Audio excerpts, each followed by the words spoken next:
Nai-stress o pagod na pagod ka na ba? Gusto ko lang ipaalala sa'yo na kahit gaano ka ka-stress ngayon, wag na wag kang sumuko sa mga pangarap mo. Kailangan mong tandaan parati na magtiwala ka sa progress na nangyayari sa buhay mo. Kahit alam ko na minsan sobrang hirap at sobrang nakakapagod na din talaga. Magtiwala ka sa kakayahan mo. Ang dami mo nang nalagpasan na mga malalaking problema dati. Ngayon ka pa ba susuko? Patuloy ka lang na lumaban.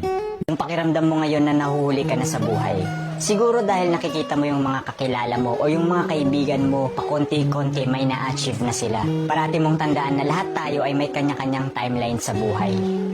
Hindi ka nahuhuli at hindi ka rin naman nauuna. Kung nasaan ka man ngayon sa buhay mo, yan ang lesson at experience na kailangan mong pagdaanan ngayon. Lahat tayo ay may sariling kwento sa buhay na